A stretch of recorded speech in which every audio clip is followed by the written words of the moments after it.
창세기 25장 1절로 6절까지 같이 합독하십니다.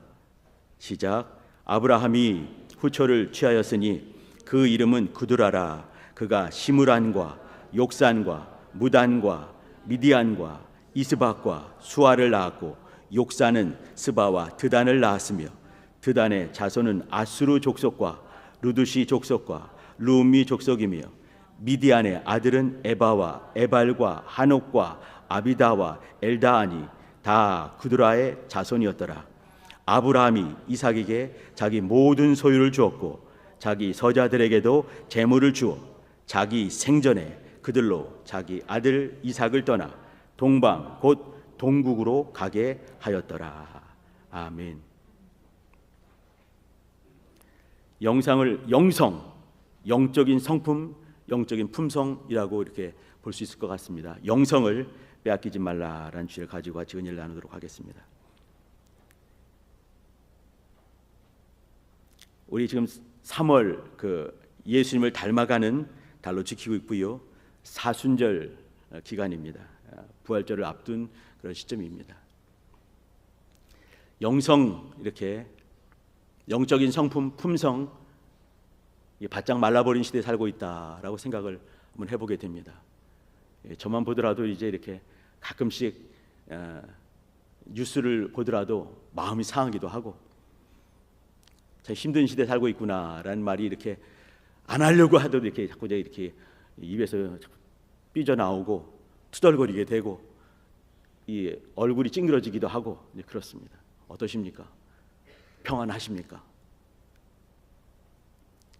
혹시 의로운 영적인 성품들, 품성들이 상함을 이렇게 받고 계시지 않으십니까?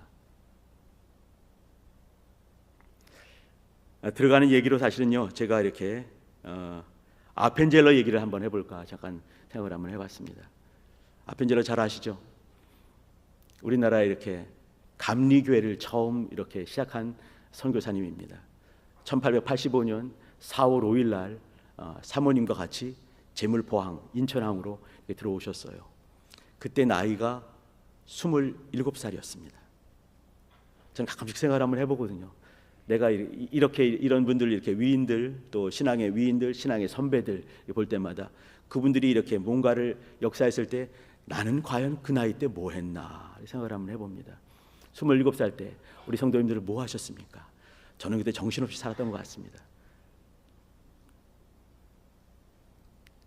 어떤 지향점 없이 세상에 불만은 잔뜩 있는데 할 수 있는 것은 아무것도 없고 또 이렇게 또 할 수 있는 열심도 없고. 근데 여기 이 아펜젤러 목사님, 선교사님은 27살에 본향을 떠나서 이국만리 이곳에 오게 된 것이죠. 일본을 거쳐서 우리나라로 오게 됐습니다. 나가사키 항이 거쳐가지고 또 이제 우리나라 오게 되면서 거기서 또 이제 놀라운 은혜들을 많이 발견하게 되는 거죠. 어떤 사람이 이렇게 한국말로 이렇게 그 성경을 번역한 마가복음인데 이것을 보고 깜짝 놀라게 되고 내가 가려고 했던 그 나라가 보통 나라가 아니구나 생각을 하면서 4월 달에 오게 됐습니다. 오자마자 탁 이제 이렇게 쓴 일기가 있는데 한번 들어보시죠. 하나님, 우리는 이때가 부활절 아침이었습니다. 하나님, 우리는 부활절 아침에 여기에 도착했습니다. 이 아침에 사망의 권세를 깨트리고 부활하신 주께서 이 백성을 얽어맨 결박을 끊으시고 하나님의 자녀가 누리는 광명과 자유를 갖게 하여 주옵소서. 27 먹은 청년 목사님이 선교사님이 이런 기도를 주 앞에 드리는 거죠. 아주 어렸을 때부터 신앙생활을 잘했던 그런 가정의 아들이었습니다. 어느 순간에 이제 공부하게 되면서 이렇게 그 유명한 D.L. 무디라는 분의 집회에 참석해서 청년들이 막 변화될 때, 대학생들이 막 변화되는 그 시기에 변화되면서 내가 선교사로 일을 해야 되겠구나 그 마음을 확 가지게 됐습니다. 그때 부딪혀오는 말씀들이 무엇이었겠습니까? 심령 가운데 때리는 주님의 음성이었던 것이에요. 들려오는 말씀을 통해서 또 확인하는 말씀을 보면서 주의 마음을 알게 되는 것이죠. 하나님께서 나에게 주시는 소망이 어떤 것인지, 내가 땅끝까지 가서 주의 복음을 전하는 그 일을 해야 되겠구나. 그 일을 하게 되면서 여러 사경회를 가서 이제 말씀을 들을 때마다 여러 사람들을 만나게 되면서 또 어떤 한 사람 만나게 됐습니다. 그 사람이 유명한 우리나라에 왔던 언더우드 또 이제 목사님을 또 만나게 되는 것이죠. 이제 그들 각자 이제 이렇게 자, 우리 선교 열심히 합시다. 그런 마음이 있다가 나중에 일본에 와서 나가사키 와 보니까 그 사람이 같이 있는 거예요. 너무 신기하죠. 그때 예전에 어떤 사경회에서 만났던 그 청년이 거기 같이 있는 거죠. 같이 있으면서 이제 같이 손잡고 들어오게 되면서 인천에 도착을 했습니다. 그리고 쓴 일기가 바로 여기 있습니다. 1885년에 들어왔습니다. 언더우드 목사님도 1885년에 4월 5일 날 같이 들어온 거죠. 그리고 4월 5일 날 들어온 사람이 언더우드 목사님 같은 경우는 5월 달에 그 유명한 언더우드 학당을 만들게 됩니다. 나중에 그것이 경신 학교가 되는 거죠. 이 아펜젤러 목사님은요 8월 달에 또 이제 그 유명한 배제 학당을 세우게 됩니다. 그 해 마음에 어떤 것이 있겠습니까? 이 백성에게 말씀을 주기 위해서는 말씀을 볼 수 있는 까막눈이니까 그를 모르니까 학교가 먼저 필요하겠구나. 그걸 알게 되는 것이에요. 알게 되면서 이제 학교를 세우게 되고 언더우드 목사님 병원에서 또 일하게 되고 또 그러면서 나중에 몇 년 후에 또 이제 유명한 정동감리교회 또 이제 그 유명한 교회들을 세우게 됩니다. 이 언더우드 이 아펜젤러 이 목사님 나중에 보게 되면 말이죠. 성경 출판을 하게 되는데 조선 성교서회라는 걸 만들게 됩니다. 성경을 잘 출판할 수 있는 것을 만들게 되고 또 성경을 또 이제 이렇게 팔 수 있는 그러한 서점을 만들게 되는 것이죠. 이것이 나중에는 종로 서적이 됐고 대한 기독교 서회가 되는 역사가 있게 됩니다. 젊은 나이에 이곳에 왔지만 어떻게 하면 주님이 정말 기뻐하실까? 주님이 무엇을 기뻐하실까? 그것을 어릴 때부터 고민하면서 이 젊은 나이에 그 일들을 이 복음의 불모지된 이 나라 속에서 시작을 했습니다. 어떻게 가능했을까? 그 생각을 한번 해보는 것인데 그게 무엇이겠습니까? 그는 어느 순간에 하나님의 마음을 아는 자가 된 것입니다. 설교를 통해서 D.L. 무디 목사님을 통해서 또 여러 또 선교사님들을 통해서 또 간절히 전하는 말씀을 통해서 또 말씀을 볼 때마다 하나님과 마음의 거리가 멀지 않은 사람이 되었던 것이지요. 저는 이제 이 대목에서 지금 이 시대에 살고 있는 우리를 보게 되고 저를 보게 됩니다. 자꾸 이제 이렇게 성품이 이렇게 마음이 상하는 그 이유가 무엇이겠는가? 세상과 거리는 너무너무 가까운 거예요. 그러면서 하나님과는 또 물리적인 것으로 보게 되면 이렇게 늘 이제 이렇게 교회 안에 있게 되고 저 같은 경우는 말이죠. 아침에 새벽부터 또 이제 성도들 만나는 거 아니겠습니까? 하루 종일 만나게 되고 그러면 같이 늘 있게 됩니다. 근데 어느 순간에 내 마음의 어떤 이 위치와 하나님의 마음이 거리가 점점 멀어진 것은 아닌가 생각을 한번 해봅니다. 세상에서 받는 어떤 이 타격 가지고 또 이제 이것을 가지고 와서 또 말할 때가 종종 있는 것을 저는 확인 한번 해봅니다. 사실은 하나님께 받은 그 말씀을 가지고 세상을 판단하고 세상을 재고 또 구할 것들을 구하고 세상의 어떤 사건들을 해석을 해야 될 터인데 그 반대가 되는 것이죠. 세상에 어떤 일들을 당할 때 이걸 가지고 이제 이렇게 상하기도 하고 낙심하기도 하고 낙담하기도 하고 투덜거리는 저 자신을 보게 됩니다. 이러면서 같이 이제 오늘 같이 나누고 싶은 얘기가 바로 여기입니다. 영성을 빼앗기지 말아야 되겠다. 영성이 하나님을 신령한 성품이 영적인 성품이 영적인 품성이 세상과 섞이지 않고 휘둘리지 않고 흐려지지 않고 빼앗기지 말아야 되겠다. 그 생각을 하면서 말씀을 같이 나누려고 합니다. 로마서 12장 2절에 보게 되면 너희는 이 세대를 본받지 말고 마음을 새롭게 함으로 변화를 받아 하나님의 선하시고 기뻐하시고 온전하신 뜻이 무엇인지 분별하도록 하라. 이런 말씀이 있습니다. 여기 이제 마음을 새롭게 함으로 변화를 받는다, 이 단어가 참 중요한 것 같은데, 이 변화받는다 이것은 말이죠, 내가 자원해서 뭔가를 만들어가는 그 정도가 아닙니다. 강제적으로 이 외부에서 온 강력한 그 힘, 강력한 어떤 분의 그 힘으로 말미암아서 내 삶이 확 바뀌어지는 그런 것이죠.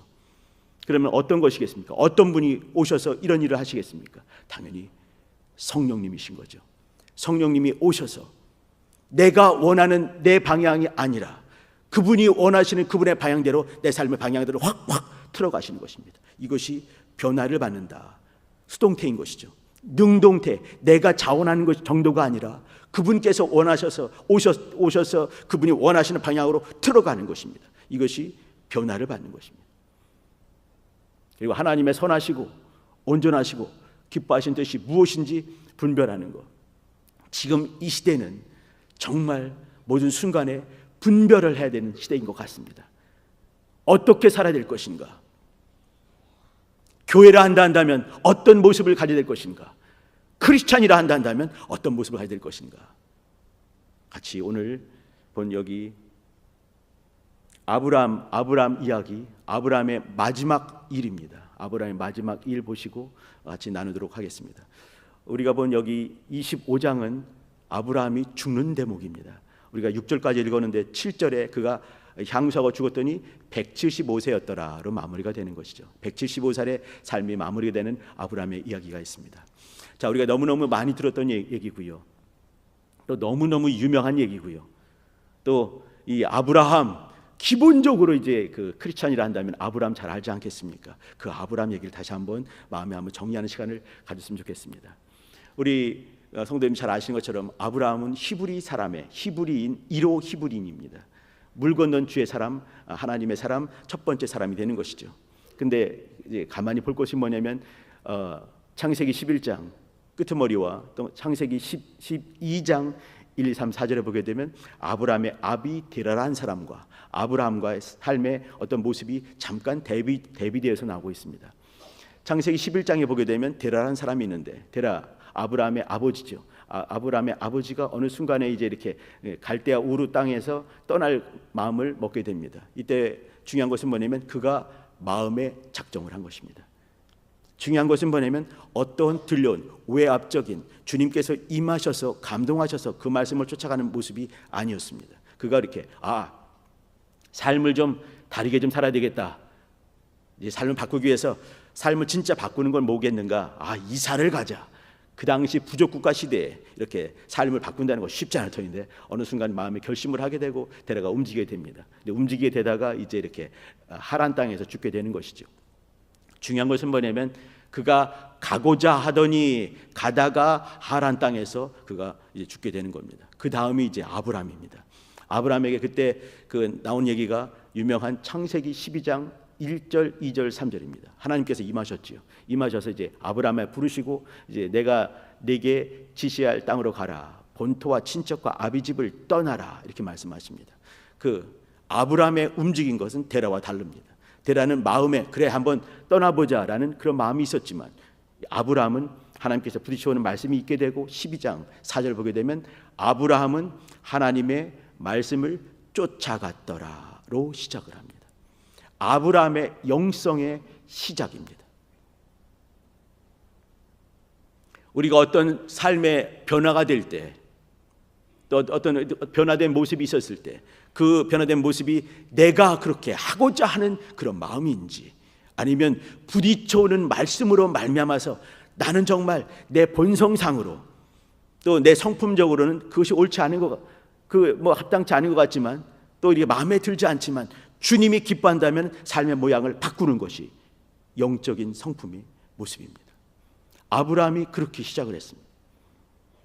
그 다음부터는 이제 우리가 너무너무 잘 알고 있는 그 아브라함의 일대기 12장부터 25장까지 쭉 나오는 것이죠. 그 유명한 이제 그 이삭을 드리는 그 장면도 잘 아실 것입니다. 근데 그 전에 이삭을 낳게 하는 것을 다시 한번 보도록 하시지요.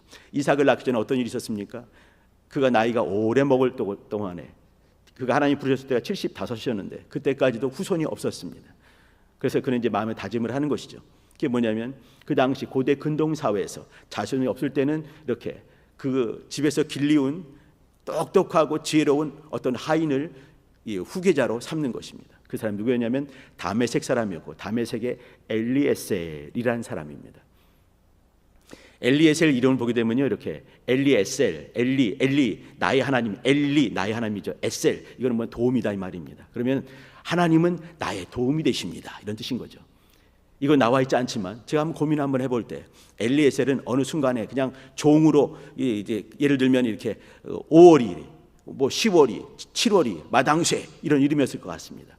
아니면 넷째 다섯째 이런 이름 많지 않습니까? 근데 어느 순간에 아브라함이 종을 이렇게 자기 후손 삼기 위해서 이름을 바꾼 것이 아닌가 고민을 한번 해봤습니다.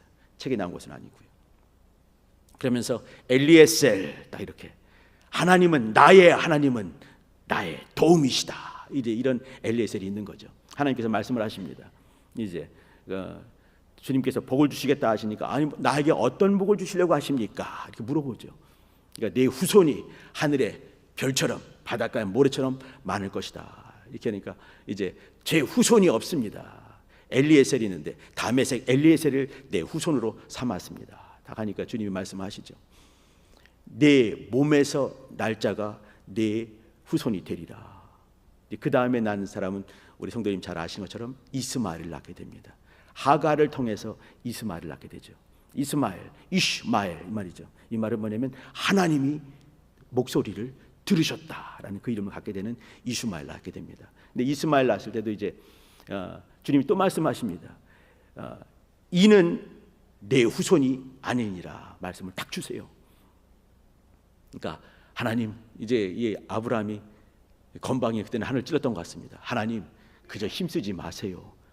네 여기 이스마엘 정도면 족합니다. 이렇게 말하죠. 근데 이제 주님께서 이름까지 지어주시는 거 아니겠습니까? 앞으로 낳을 아들이 있을 텐데 이삭을 낳을 텐데 내가 약속은 이 이스마엘 통해서 이루어질 것이다. 내 약속은 이를 통해서 이룰 것이다. 이런 약속을 주님께서 주십니다. 아브라함의 믿음을 하나님 귀히 여기시는데 이것이 뭐냐면 그 유명한 창세기 15장 6절 말씀 아니겠습니까? 하나님이 아브라함을 믿음에 하나님께서 이를 그의 의로 여기셨다 이렇게 했습니다. 하나님 모든 순간에 여기도 오늘 같이 이제 보는 말씀에도 어떤 말씀이 있습니까? 아브라함이 후처를 취했다. 딱 읽는 순간에 우리 성도님들 겁나셨죠. 아브라함이 또 무슨 주책 부리려고 이렇게 했나 겁이 나셨을 것입니다. 사실 겁이 나셔야 됩니다. 이 그드라라는 사람 이름이 향기라는 뜻이 있습니다. 그 향기가 어떤 향기겠습니까? 하나님의 향기겠습니까? 세상의 향기겠습니까? 영혼의 향기겠습니까? 육체의 향기겠습니까? 어둠의 향기겠습니까? 빛의 향기겠습니까? 이 사람이 낳은 자손 가운데 미디안 족속이 있게 됩니다. 미디안 족속은 나중에 이 이스라엘의 숙적이었던 아수르 이제 여기 위에 이제 이렇게 시리아라는 나라가 있습니다. 옛날에는 그 시리아라는 나라를 이렇게 아람 이렇게 말했습니다. 아람 제국, 아람 나라가 있습니다. 이 아람의 조상이 그드라의 후손입니다. 미디안 족속입니다. 끝끝내 힘들게 만들고 미디안 족속이 결국은 또 이제 이게 바알볼이라고 하는 이렇게 이 이스라엘 사람들을 음행하게 만들고 우상 숭배하게 만드는 그 족속입니다. 주님께 나중에는 진멸시켜라 말씀하시는 그 미디안 족속인 거죠. 여기에 어느 순간에 아브라함이 후처를 취하게 되면서 이런 역사가 만들어지게 됩니다. 사실 이제 이스마엘도 지금의 아랍권, 이스라엘 주변의 모든 나라들 아랍권 아니겠습니까?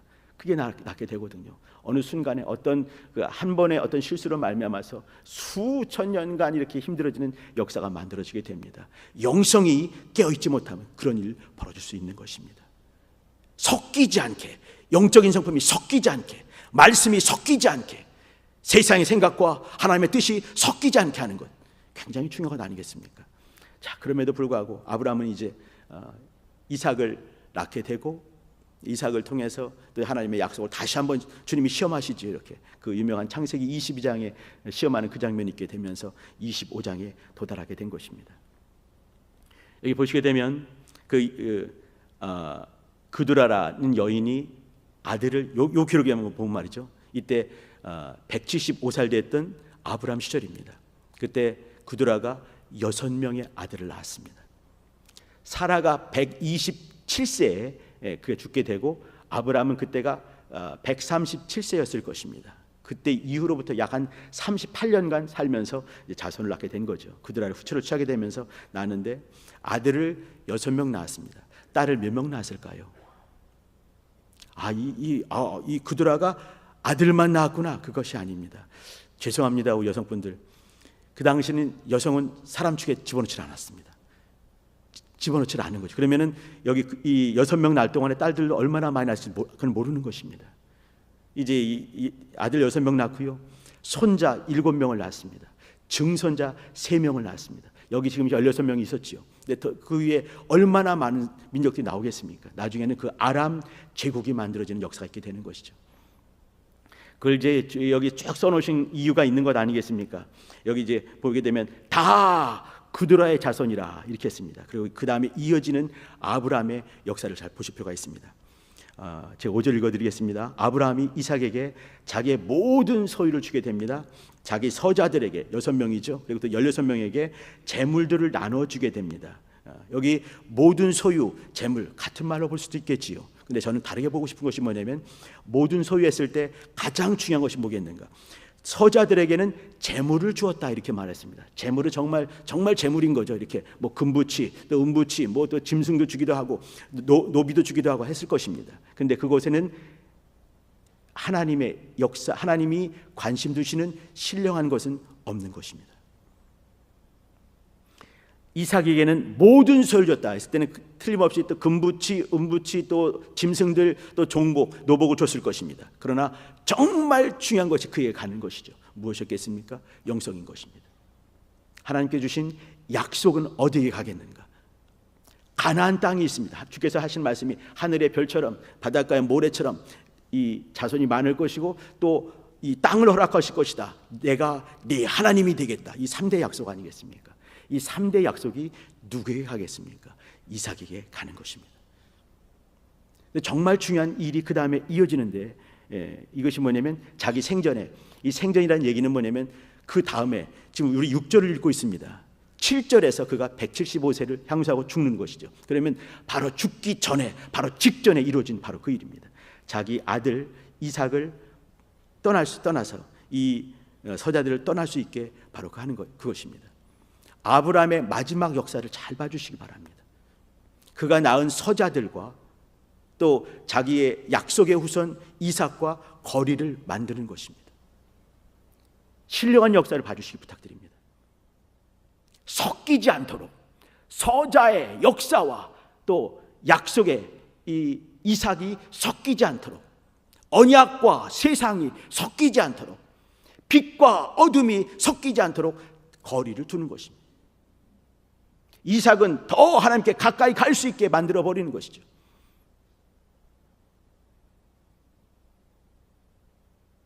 아브라함의 영성의 끝은 바로 여기에 있다라고 생각을 합니다. 아브라함이 이렇게 히브리인으로서 최초의 히브리인, 첫 번째 히브리로 주 앞에 서게 됩니다. 근데 그 약속이 이삭에게 가게 되고 이삭은 야곱에게 가게 되고 야곱이 12지파에게 이어가는 그 약속, 그것이 뭐겠습니까? 주님이 허락하신 말씀입니다. 아브라함 시대에 말씀이 얼마나 있었겠습니까?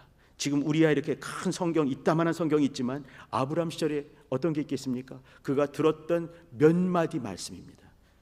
이삭에게 하나님의 약속을 내 약속을 다 이루겠다. 그 몇 마디 말입니다. 그것을 가지고 일평생을 살아가는 것입니다.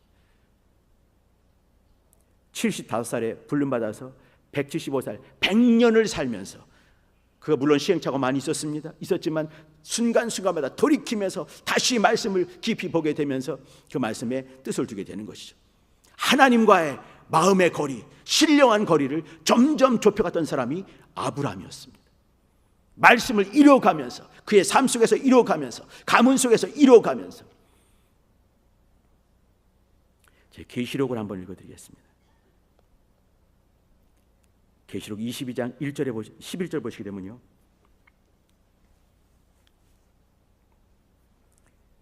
무서운 말씀이 있습니다.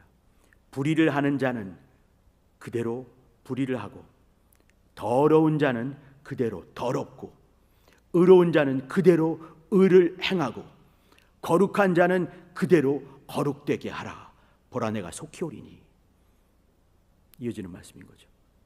주님이 말씀이죠. 이렇게 불의한 자를 돌이키게 하라, 이렇게 하지 않으셨어요. 더러운 자를 깨끗게 그들을 도와주도록 해라, 이렇게 하지 않았어요. 의로운 자는 더 이런 자들을 돕도록, 이런 말씀이 아닌 거예요. 그대로 이렇게 말씀했습니다. 저는 굉장히 두렵거든요. 내가 힘들고 어려울 때 우리 주변에 여러분들이 있어서 너무너무 감사합니다. 우리 교우들이 있어서 너무너무 든든하고요. 힘들 때마다 저 이거 힘듭니다, 저 위해서 좀 기도해 주십시오, 같이 무릎 꿇는 사람이 있는 거 알면서 너무너무 감사하거든요. 근데 계시록이 쓰여졌을 때는 어제 쓰여진 것이 아닙니다.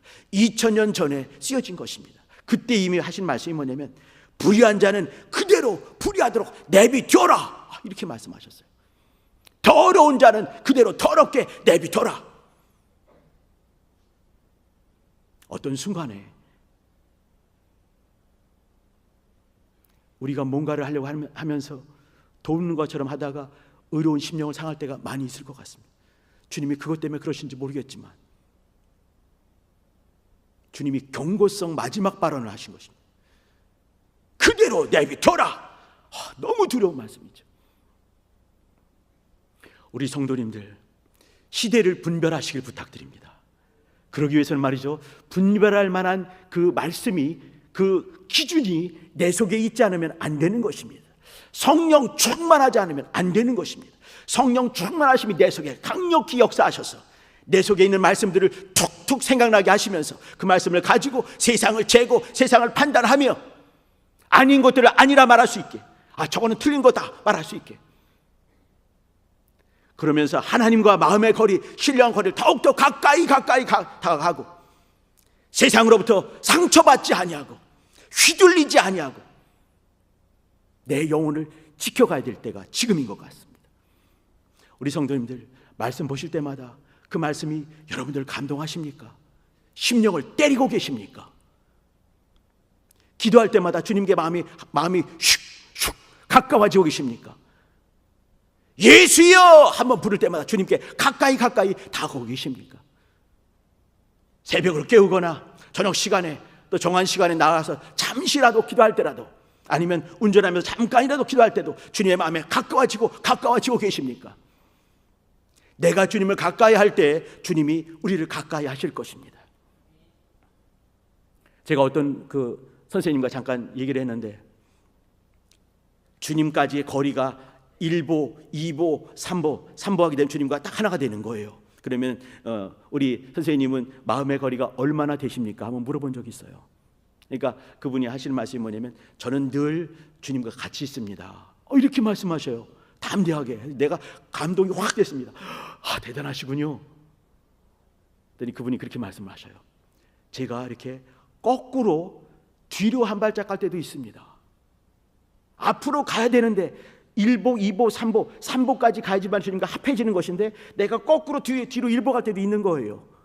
아니면 내가 한 발짝만 갈 때도 많이 있는 거죠.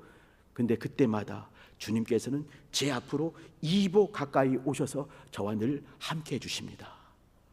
이렇게 말씀하시더라고요. 이러한 모습이 정상적인 모습 아니겠습니까? 내가 삶이 너무 힘들어서 겨우 한 발밖에 못 가고 있어요. 근데 주님께서는 성큼 오셔서 두 발짝 앞에 오시면서 나를 확 안아주시고 품어주시고, 내가 그래서 주님의 우리 울 안에 있는 것이죠. 주님의 생명사계 안에 있는 것, 이것이 우리의 모습 아니겠습니까? 우리 성도님도 어떻습니까? 어찌하든지 하나님과 마음의 거리를 좁히시기를 부탁드립니다. 말씀을 가까이 할 때 가능한 것입니다. 새벽을 깨울 때 가능한 것입니다. 아침에 한 절, 두 절, 또 한 장, 두 장 말씀을 볼 때 가능한 것입니다. 저녁에 자기 전에 한 장, 두 장 읽을 때 가능한 것입니다. 주님이 우리를 가까이 하고자 하는 그 마음이 간절하실 때 같이 움직이셔야 됩니다. 진동이 같이 되셔야 됩니다. 하나님의 감동이 우리 심령 가운데 몰려와야 되는 것입니다. 아브라함 어느 순간에 하나님의 감동이 밀려올 때 그것을 순종하면서 하나님의 사람 히브리 첫 번째 히브리인 1호가 되었습니다. 몇 마디 들려오지 않는 그 말씀을 가지고 붙들면서 역사했던 것이죠.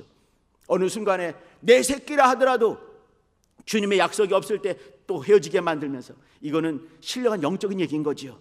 이삭과 서자를 쪼개면서 생전에 쪼개놓으면서 이삭으로 말미암아서 가문이 이어지고 약속이 이어지고 자손 만대 이후에 오는 모든 사람까지라도 약속이 어떻게 흘러가는지 보여주는 것 아니겠습니까? 같이 기도하시겠습니다. 기도하실 때 하나님, 나와 내 영혼이, 내 우선들이 영성을 빼앗기지 않도록 주님 은혜를 베풀어 주옵소서. 주님이 가까이 오고 싶어 하시고 소원하실 때 같이 동일하게 감동받아 주님을 가까이 하는 복된 심령 되게 달라고 같이 주여 한번 부르고 기도하십니다. 주여!